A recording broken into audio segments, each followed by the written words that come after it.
All right. It is Friday. It is Friday, and we're fired up. We are.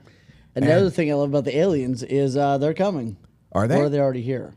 Oh, dude. I think they're already here.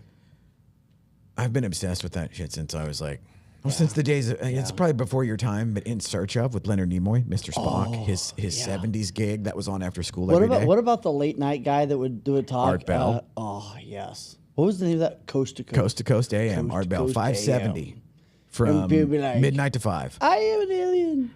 Oh, yeah. And the beauty about Art Bell was the crazier you were, the longer he'd let you go. Oh, my, it was amazing. And no interference, no rebuttals, no questioning. So here's the thing. The aliens aren't coming down. They're coming up. Oh, yeah, okay. That's my theory. I'm pretty sure it's the Nephilim from the center Earth coming up and not down. I like that. Okay, so here. Do not pull that thread. Because and more about NAR. Yeah. So no, because that particular thread will, the sweater on that is so big that we're gonna have to have like bookends where like the morning is like fired up Friday, let's go, and night is just like caller Will from Utah, let's go. And the thing is, it's like once I figured out actually that whole thing, my whole conspiracy, like anybody that like has known me for a long time, they're like, oh yeah, dude, that dude is whack. But I was in high school, and my first times coming to Dallas, like back when Deep Ellum really was a freak show, and like there were dudes with like 3-foot purple mohawks that would beat your ass if you like looked at them. Now everybody's got a purple. Now it's like, why don't you have a purple mohawk? Yeah.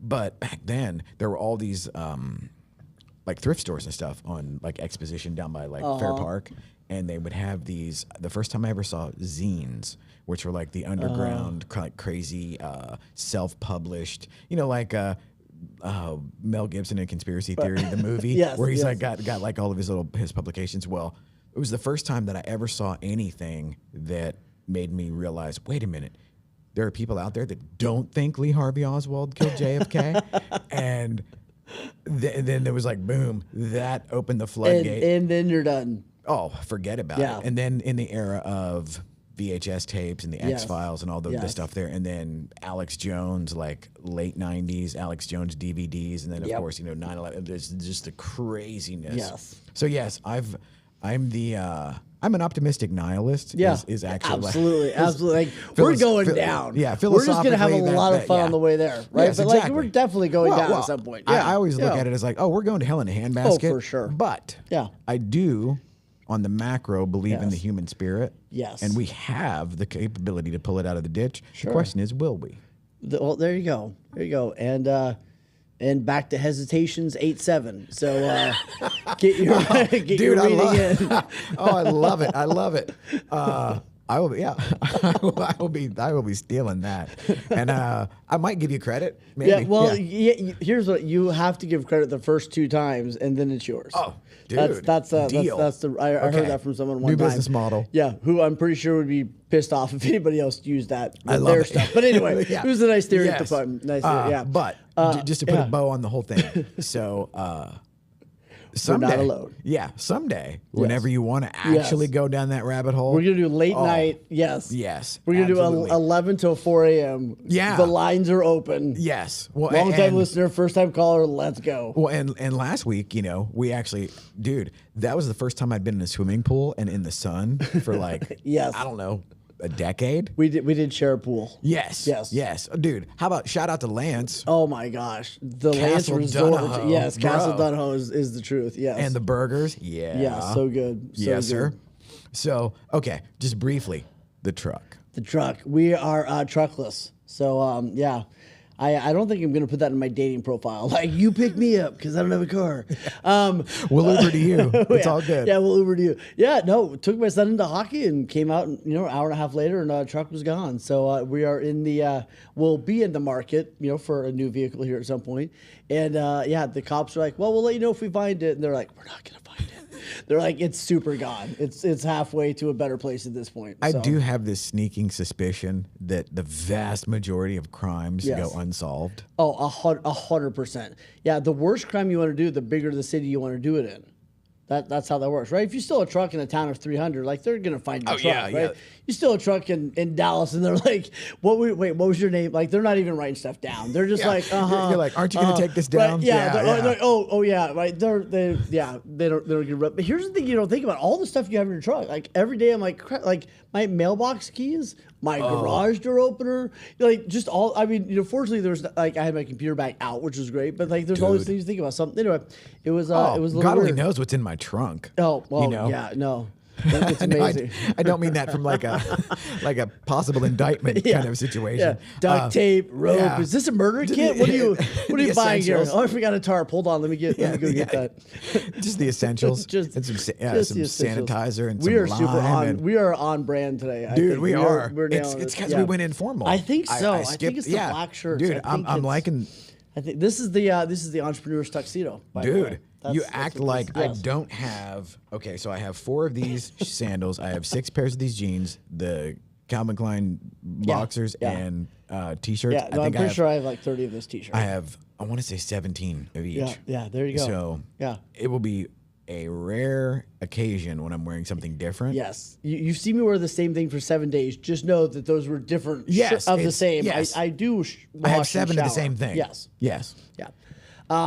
Dude, let's go into this. First off, NAR update. What are you seeing out there? You know what's crazy is, so the last 2 things I've been at, so we had the 2 gigantic Real Producers events that actually were, the charity deals or whatever, but there are a couple hundred people. Yeah. And so what I love is, as I'm walking around as the camera guy, Right. I'm just, not that I'm recording anybody's audio or whatever, but it's like, 'cause like, who has time for that? But, I love just kind of hearing, because all as the you pass the conversations. tables, Yeah. you hear the conversations. And you know what's funny is, okay, so Real Producers, geographically the top 500 agents or whatever, and almost across the board, unanimously, the real ones don't give a shit. They're not worried at all. Yeah. They're like, what do we get them to sign? Cool. Yeah, and the other cool thing is that there are some that are like, let's go. Yeah. Oh, absolutely. Yeah. Yes. So what is your, because like, okay, you have a much broader and a wider net as Yeah. far as like your coaching universe. Yeah. Because I see your Yeah. little Zoom, Zoom Yeah, call. I think it's so much about resilience right now. Like the people that are resisting and resenting are getting their teeth kicked in. You know what I mean? And they're the ones like, they're like lost in the weeds. They haven't really done the work yet, right? They're expecting somebody else to tell them exactly all that stuff. So I think there's a lot of agents that are like, I'm going to just focus on sellers now. And I'm like, cool, you were sucking before. What do you mean you're going to like, you know what I mean? Like there's all this like stuff. It's like the people that are like, whoever wins the election, I'm moving to Canada. It's like, no, you're not. You know what I mean? Like, Has love you. anybody ever moved to Canada? People are like, for that? I'm gonna go to Venezuela. I'm like, if you Googled Venezuela, like it's not that great. You might wanna politically. check on that. Yeah, you might. It's not the country that just swipes all your money all the time. Oh wait, that was Canada. Depending on who you made donations to a couple years ago. Bro. But anyway, Those truck there? Yeah, Oh speaking of my trucks. gosh. Yeah. Speaking of big trucks. But here's the thing. Like with the real estate world, like we have so little change. Let's be honest. Like in the real estate, we have very little change in like 30 years. Nothing really changes. You know what I mean? So we got one thing changed. I think in a lot of ways it's going to be better for the clients, and I think it makes agents have to improve and actually talk about money, talk about their value, yeah. right? And the agents that feel confident in their value and kind of how to do it, like they're like, oh, okay, like they're figuring it out. But they're figuring it out, and I think all the people that are not going to be able to figure it out are the ones that can't justify their value. I was just gonna say the ones that have value, Yes. they'll be fine. Yes. Because I get the questions all the time. Well, why do I want to do this? Or you're like, I think I might want to do video or whatever, and it's like, sweet baby Jesus, it's 2024. Yeah. It's I might get that internet thing all those kids are talking about. But my stuff on the web. Yeah, in the cloud. In the cloud. Dude, put it in the cloud. Nobody knows the cloud. Yeah. Well, so like that whole thing where it's like, what exactly have you been waiting on? Yeah. No, it's really interesting. And so I was talking to, shout out to Jody Luna. We were talking last night. She had a bunch of killer ideas for a show.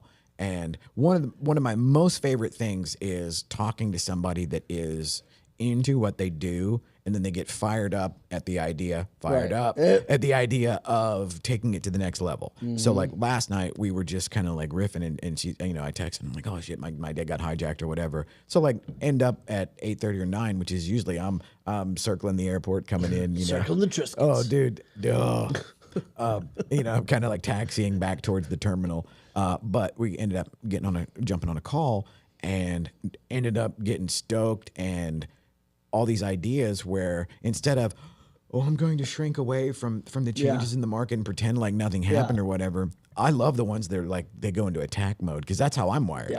Where it's like, oh, okay. So we have a lot of folks that thought they were wartime generals. Right. Oh, whoops. What's that coming over the hill? Yeah. Seriously. They all like hide, disappear. Like, where did the leader go? They said they were a leader. Where are they? Exactly. So I'm very excited. And now I think, you know, talking to some of my mortgage folks or whatever, the idea of the rate cuts and all that are right around the corner. Because of course they're going to do that just to bail out the sinking what's left of the Biden administration. You know, like there'll be that, which is the political gimmick. But as far as gimmicks go, it is a good one. Yeah. And the idea that like, okay, so now rates, and then all these people that were either going to move or hesitating or, you know, had something in the 3s and it's like, okay, well, if I get something in the 5s, that's not as bad as the 7s. Yeah, it's not as bad as the 7s, you know? Yeah. And so we'll see how that goes. But I think that'll push a lot of activity in the fall I that we would think so, normally would. It might be candy and nuts for Christmas for everybody. Yeah.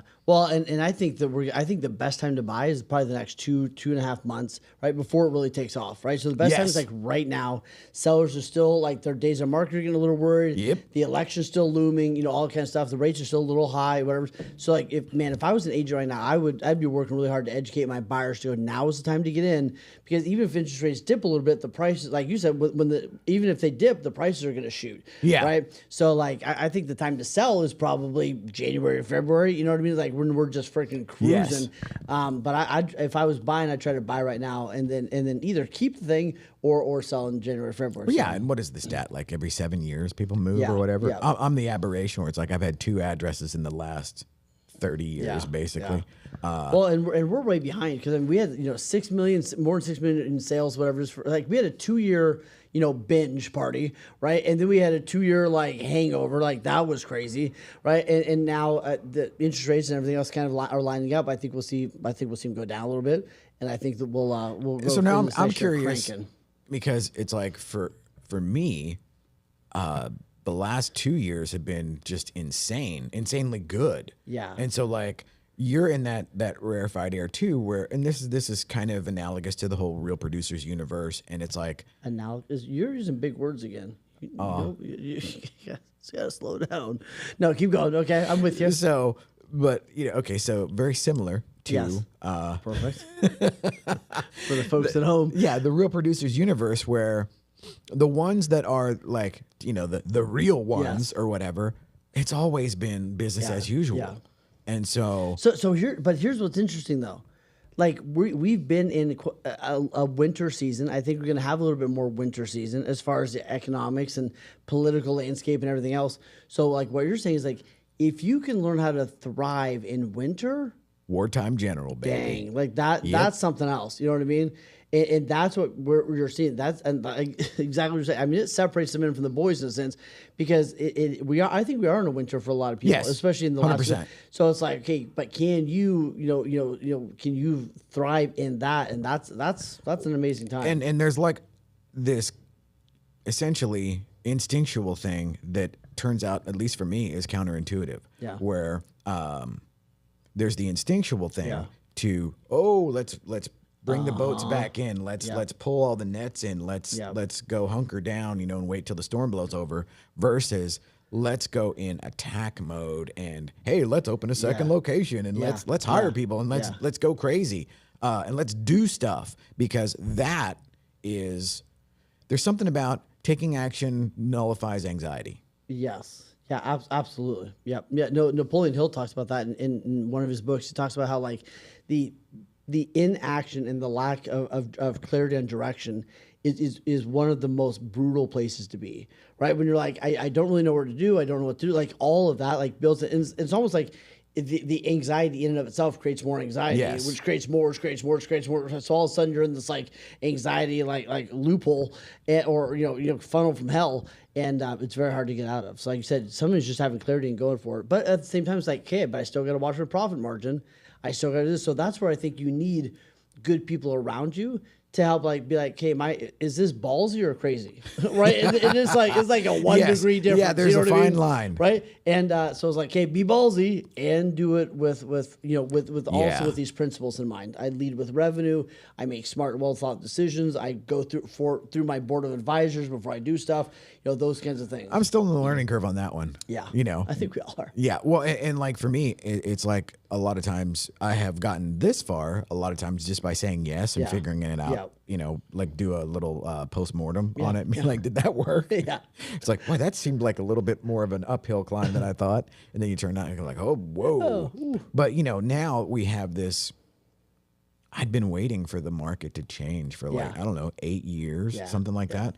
And because we were in an artificial, and DFW even more so, an artificially hyped up, they had the bellows going, sure. It was white hot, and you had people that were third string thinking they were all stars. Oh, yeah, absolutely. And that goes back to your thing of if you can't express your value and if you can't demonstrate your value, odds are you don't have it. Yeah, 100%. Well, like we saw all these coaches get in the last year and a half. I saw a ton of coaching companies fold up. You know what I mean? And it's like, they looked great when everyone's winning. Yeah. Yes. Yeah. Exactly. And then too, I imagine this is another sort of parallel where in that world, that's one of the things that's like, I can't do coaching now because X. And so it's like, okay. So now that everything got really difficult, now you're going to strike out on your own. Brilliant. Yeah. And I tell everybody, if you really want good coaching and a good peer group and mentors and people that are doing better, build a studio and have a show. There you go. Absolutely. Absolutely. When in doubt, build a studio and have a show. Yes. And so should we take a couple of Hero Nation? Let's do a couple questions. Couple of questions. Hero Nation coming in. Okay. Let's get in here. Oh, come on. There we go. Hey, I'm ready to Oh, for crying There out we go. loud. Love it. Stop. So many buttons. Yeah. So now it was like, for whatever reason, everybody wants to talk. It's like, I do like talk to text, except Siri sucks, man. And it's getting worse. Yes, it is. I don't know. Am I mush mouth? Do I have marbles in my mouth? No. I cannot wait. Probably 5 minutes before the robots take over and it's Terminator, it'll probably work badass. Oh, it'll probably be amazing. Yeah. Yeah. Like, what you actually want for lunch is. Yeah. You're right. Are you sure you didn't mean? Well, wait, I did mean that. Yeah, wow. Exactly. Okay. So what was the most challenging decision you've ever had to make as a coach? Man, as a coach, I think probably the most challenging time was when I decided to actually be full-fledged coach or not. So like when I was, what's the origin story on that? So I was selling real estate, and then I started teaching for Keller Williams, and it came to this crossroads where it was like choose one or the other. It was like I was on the road 5-6 days a week and trying to do real estate, and that was like, okay, got to make one or the other. So I chose to do the real estate route. I chose to do the coaching route and let go of the real estate route, and that was hard. Like it's it's interesting. Sometimes it's hard to let go of something, even if it's the right decision. You know what I mean? Like it's almost like there's almost like a little death involved. It's like I loved this, and letting go of it's the right thing to do, and it's still okay to be sad to think about that thing. It's like people even go through the most beautiful divorce, and they're like, "Why am I sad? This is the right decision. It's better for all of us. I don't hate him. He doesn't hate me. Whatever." But like, it's still okay to like mourn what you thought it was going to be. Or mourn the dream. You know what I mean? Well, even I can testify to the fact, like, okay, when it was a flaming disaster, you still mourn that. You still mourn what you thought it was going to be. Yes. Yeah. Little heartstrings. Yeah. No, it's okay, and I think it's okay to like. So many high achievers are so committed to not being victims that we sometimes don't let ourselves like have that like this really sucks moment. Yeah. And it's okay to have a 5-minute funeral or a 5-day funeral or whatever it needs to be. But I think sometimes we're so committed to like not giving up and go, being all in or whatever, that we don't like I might need a second. You know what I mean? Yeah. I may need to go on a 10-day walk in the woods and cry like a baby. Like it's okay to intentionally and have. And now, is that happen. something you coach? Because it's one of the things that I've learned the hard way. Yeah. Of sometimes you just, and this is what makes it easier. Sometimes you get in the ring. Yeah. You trade punches and you get your ass kicked. Yeah. And then being able to go like, whoa, I took the L on that one. Yeah. So like, I'm a huge fan of MMA. And so like last Saturday, Adesanya lost, and he was winning at the time, but he got choked out.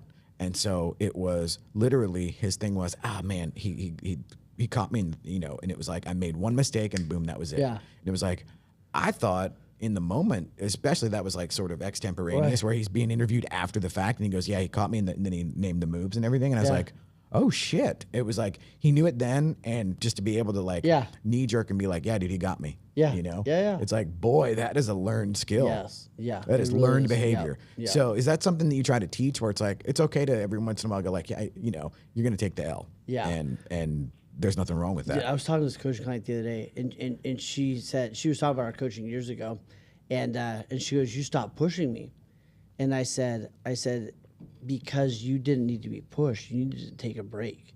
Oh. And she went on to do this kind of other thing, and I said she wasn't pushing herself. She was being masochistic. It's like you were self-harming. Like it's like you wanted me to tell you were sucking and tell you to do more, but what you really needed to do was allow yourself to mourn some of the stuff that you had gone through, give yourself a moment, and then get ready to go back on the field. You know what I mean? It's like you can't work out 18 hours a day and expect your body to actually improve. It's actually going to break down if you beat it that hard, and that's where she was at. And like, so sometimes it's like, man, you're coaching to a whole actual person. You know what I mean? Yes. And like sometimes we need a kick in the ass, sometimes we need a hand up, and sometimes we need a hug. And I think a great coach knows like what the dichotomy of that is, And I had another coaching client who her husband was dying of cancer, and she would ask me questions like, do we tell the kids this is their last Christmas with dad, or do we let them enjoy Christmas and then tell them he's not going to make it till next Christmas? He's not going to make it. And it's like, shoot. And at the same time, she didn't have the choice. She had to go make money. So I had to keep kicking her in the teeth while she's going through one of the most brutal things ever, because her kids needed her to keep putting meat on the table. You know what I mean? I mean, that freaking sucked. Boy, talk about like the hierarchy of needs, and then it's like it was like brutal. I don't know. My knee jerk vote there is like, don't say anything until after Christmas. Yeah, and that's exactly what we did. But it's like, and also like, who are you going to call this week to get business? Which is like, are you kidding? Like, this is the last thing in the world I wanted to talk about. Yet that's what she needed at that time. Wow. Yeah, dude, it was brutal. Like there, I can't even wrap my head around that. Yeah, crazy. What is one underrated skill that you believe every entrepreneur should develop? Ooh, underrated skill. Man, I love that question. Underrated skill. Man, probably. I mean, I'll get probably the high-minded answer is probably the ability to pause. You know what I mean? Probably the ability to like take a 5-minute walk. Take a knee. You know what I mean? So that's probably that. And then I think the other skill is and this is an interesting one, to infuse fun. So I think especially if you're leading a team or you're leading an organization, sometimes you have to like build the skill of creating fun, even if you're doing really hard stuff. It's like you have to bring in levity sometimes. You have to bring in the disco ball sometimes. You got like we don't need to have fun. We're making money. It's like everybody else needs to have a little fun. Like bring in the disco ball. Yeah. Okay, that's going to be our new euphemism for something. Yeah. We probably need to get one. You know what I mean? Just like boop. Do you ever see that guy that has the pyrotechnic? Dude, there's this kid that played Fortnite all the time. My kids showed me this, and when he would get a W, he would hit this button. Swear to God. Like 2 confetti cannons would go off, music would start jamming, a disco ball would start going, and he had legit like 4 pyrotechnics, like like flames. Dude, like that's just awesome. Boom, boom. Like flash pots. His room was like a nightclub in like Dublin or something. I mean, it was insane. Dude, that's awesome. And then you just like shut it down and start another game. And I was like, that's the coolest kid I've ever met in my entire life. Right. Dude, that dude had his priorities straight. He did. He probably had to. Talk about infusing fun into some stuff. But like we need to do that sometimes. It's like, man, like you survived that call, boom. Like let's have a 30-second disco party. So I was always a fan for just caveman and ridiculous as My Little Pony. No. Oh, you're going a different direction. Yeah, pull the curtain back. I'm a brony. Brony. No. That's that dude. I just thought about the documentary, The Bros. There is like this weird subculture of dudes that are and it's the dudes you would imagine. This is you just stay away from subreddit. Yeah, you know what I mean. Oh, There's just hard pass. Dude, one of my good real life bros out there is I texted him, like we were in a thread the other day, and he's just the king of the Reddit links. And I'm like, dude, you are the unofficial mayor of Reddit. Like, oh my God. It's like you've sent more Reddit links today than I've clicked in my lifetime. Yes, exactly. In the yes, aggregate. yeah. So, but the whole idea of like bringing in the fun, yeah, it's like one of the biggest things for me now. It's like, so I work 7 days a week, yeah, and but it's not like I'm not doing 8 hours a day. Right. And it's like, even though the hustle porn would tell you like go, there's the part of me where I don't do well with idle hands, right? Absolutely. So there's always time for shenanigans there. But the other thing is, now that I have Lance, as I've never had a business partner that was my age, and so I think I'm 6 months older than him, and so and still going, meaning like they haven't either quote unquote arrived or they haven't like given up, because most of them just give it up. And just kind of like and they can match my energy exactly with like I will text him at 5:45 in the morning. And he'll be like, dude, I'm just getting my coffee and I'm going to go potty. And then I'll call you when I'm walking. And so like, shout out to Pooh Brew. Yeah. Pooh Brew. Working. Pooh Brew, Justin Nelson, we love you. Working it. Yep. Working its magic. There you go. But like it's like, we're the opposite. Yeah. Like we want to go hang out at the clubhouse, i.e. the studio, and we kind of joke and be like, yeah, dude, I'll bring a Playboy, and then you bring some cigarettes, and like we're hanging out. It's like the 38th business plan. You're like, no, this is good. Yeah, this is good. This is where it really clicks. Yeah. But that whole thing of where it is like totally fun. Yeah. And it's like that's a whole nother thing where. And again, kind of going back to what you're saying about being the masochist or whatever, I'm not sure where now. Kudos to everybody in my extended family for their work ethic. Yeah. Because that was the one thing. You got it wasn't that I was raised by wolves. It was just that I just wasn't listening. Yeah. Right. Yeah. And I was, like Vacation Bible School or whatever. Yeah. And I'm like, so you're telling me some of us are here to do the devil's work? Is that what you're telling me? Yeah. So saying you need players for both teams. Yeah, exactly. Yeah, because I'm the guy who like, well, wait a minute. Without Judas, there's no story. Yeah, that's how true. How true. That's 11-year-old me. Yeah. And they're like, yeah, we're gonna need to talk to you. Can you go get your mom? So that explains a lot. But that work ethic to where sometimes I feel like it's not supposed to be easy ever on any level. Yeah. And I want to start like being mindful of that, where it's like, oh no, because it's so trite and cliche to throw out like work smarter, not harder. Well, that's actually a thing. It is the thing. Yeah. And so what do you do in like the masochistic ones where you just basically force? I think you nailed it. I think it's mindfulness and it's awareness. So it's like this might be it's totally cool. Or like for some people and for other people, it's like, oh, like your kid forgot your name.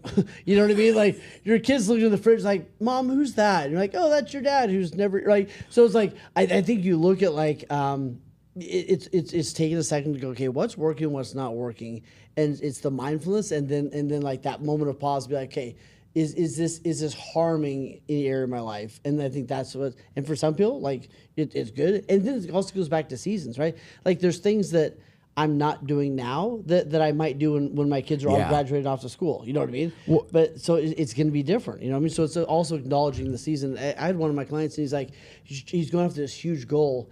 And I said, the reality is, dude, you got 4 years left with your kids. What is it, like 85% of 90% of the time you're going to spend with your kids usually is when they're 0 to 18. After 8, only 5% or 10% of the time you ever spend with your kids is after 18. Meaning, like, you're not going to see them a whole lot. You know what I mean? So it's like, and I asked him, I said, even if it takes you like 6 months or a year longer to hit this goal, but you enjoy the 4 years you have left, is it worth it? Could we push this goal out?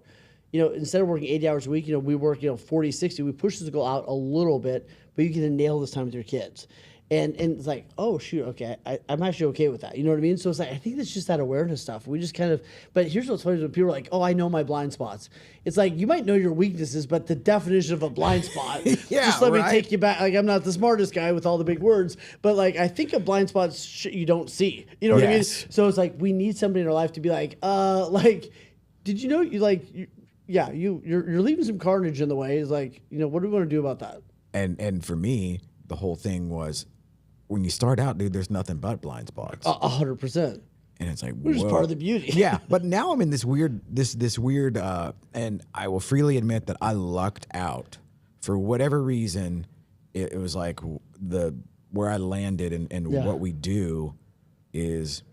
It's just fun, you know? Because it's like, dude, this is the most fun I have all week. Yeah, no, we come on here, we're live, just, jackassing around. And then for that to bleed over, I've never had it really bleed over into my personal life, too, where, like, we're hanging out last week at Castle Donahoe. But that's the beauty is when you can find people that you can, like, give back with and make money with and have fun with. Like, you find those kinds of people.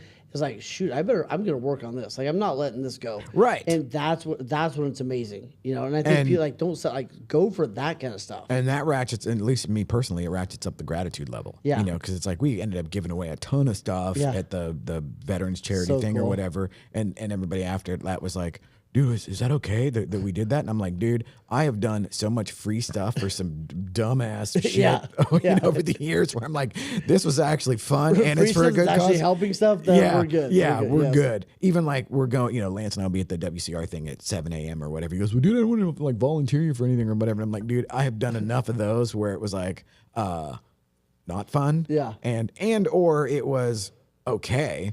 But there was no real practical upside to it other than, you meet people and you just go. And it's like, I would tell my guys, it's like, well, we'll do everything once. If it sucks, we don't go back. Right. It's as simple as that. That's the business model. And then I feel like, at least based on my experience, that whenever I have one of those things where like, oh, this is good. Yeah. And it's for a good thing and good people. Because one of the other myths that I had in my upbringing or whatever, and then this might have been just something I picked up along the way, and it's like I can't really attribute it to like know Uncle Freddie or whatever. You know, there's not like but the idea that people that did well or were successful were not good people. 100%.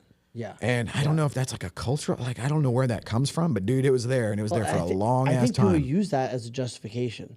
Right, so like I always say this, and I won't go too far into it, but like imagine you had 5 friends and you all grew up on the same street, and you went off to do really well, right? You're gonna have three of those friends are gonna be like, whatever, like, he just got this, or it must have been something special, or wish I was lucky like you, whatever it is, and then one of them is gonna come to you quietly and be like, hey, what'd you do? But like they have to justify why they haven't done as well as you have, in a sense, right? It's like their ego's kind of rooted, or like, why have I not done as well as he has? And we're justifying machines. So it's like, in order for me not to go crazy, I have to make you bad so that I'm okay. Yes. Right. Oh, well, you're rich. You must have done something bad or hurt people to get there, because that's the only reason why you're there and I'm not there, is because if I wanted to hurt people too, I could have been rich. Right. It's like that whole thing. Yeah. And it's really, for most people, it's like a self-protection. But then as kids, whatever it is, we pick up that, these people must be bad people, because we hear that general vibe, I think, is kind of in society. Well, you nailed it. It's the thing where it absolves me of any kind of 100% culpability. Yes. And if you're special, then I don't have to improve. Or if it's really confusing, it justifies me not taking action. Right? There's like all these things we pick up along the way. Whew. If the DOJ's bad, it's okay that I failed in real estate.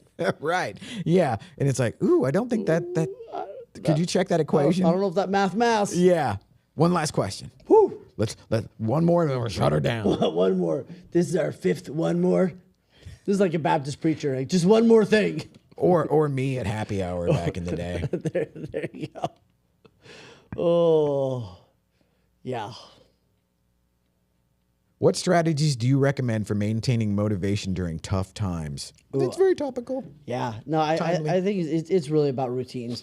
As unsexy as that sounds, I think that motivation isn't something we just find. You know what I mean? It's something that we create. And I think if you can realize that you create momentum, most people are just like, I found momentum, and then it left, right? Like, and that's how most of us are, right? It's like this elusive thing that we either we find and then it disappears. But you can, I believe you can generate momentum. Just like, hey, how do I want to get to the office, right? Like, I get up and I open the door, I turn the car on, I take this many lefts, whatever it is, right? You can do the same thing with momentum, and it's everyday kind of, it's listening to something powerful. It's reminding yourself of who you are. My I am statements, those kinds of things. It's right, kind of reviewing, why I'm doing what I'm doing.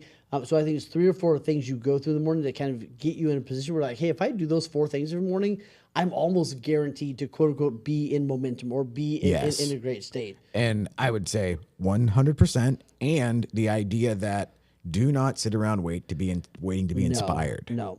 Because there's this weird sort of inverse proportion of, wow, the more I do things when I don't feel like it, Yes. the more stuff gets done. And then it's like, oh, wow, now I've actually feel like I've done something because you have. Yeah. And there's this thing where it becomes the self-fulfilling prophecy. And I again, based on my experience, you're going to be in a self-fulfilling prophecy one way or the other. One way or the other. Yeah. Working for your, yeah. Well, it's like action leads to motivation. Usually motivation doesn't lead to action, right? Action, if you take action, it'll lead to motivation. Yep. And like we were saying earlier, you know, it taking action. One of my previous mentors, and he would always say, "Move a muscle, change a thought." Yes. So like if you are thinking bad thoughts or you're in the dark place or whatever, do something. Do something. Yep. Yes, sir. Like do something to get fired up. Absolutely. Fired Up Friday. Go get it, my friends. Yeah. All right. We're out.